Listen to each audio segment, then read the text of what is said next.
அவங்க பொத்தி பொத்தி வைக்கல. கடந்த சட்டமன்ற இடைக்கால பட்ஜெட் தாக்கல் பண்ணப்பட்ட போதே தமிழ்நாடு அரசினுடைய நிதி நிலைமை என்னன்னு வெளிப்படையாக பொது ஆவணமாக வச்சுட்டாங்க.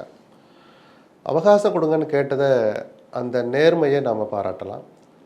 அந்த அவகாசம் எவ்வளோ நாளைக்கு ஒன்று இருக்குது.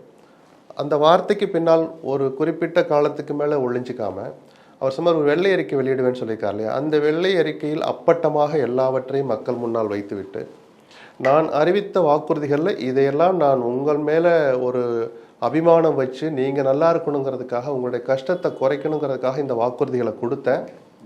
இங்கே வந்து உட்கார்ந்த பிறகு தான் தெரியுது நிதி நிலைமை அவ்வளவு ஆரோக்கியமாக இல்லைன்னு.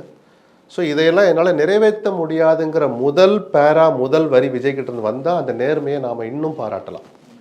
அந்த பசப்பு வார்த்தைகளை சொல்லிக்கிட்டு கொஞ்சம் பொறுங்க கொடுத்துருவேன்னு சொல்லி அல்ல ஏதாவது கஷ்டப்பட்டு அதை நிறைவேற்றிட்டு அதே ஒரு நிதியை அதை சமாளிக்கிறதுக்காக மக்கள் தலையிலே திரும்ப வந்து வேறு வழிகளில் அதை சுமத்தாமல் எடுத்த எடுப்புலேயே உண்மையை சொல்லிட்டா அந்த நேர்மையும் வெளிப்படைத்தன்மையும் தான் வரவேற்கப்பட வேண்டியது, பாராட்ட தகுந்தது. விஜய் எந்த அளவுக்கு அதை இதய சுத்தியோடு செய்கிறாருன்னு நம்ம பார்க்கலாம்.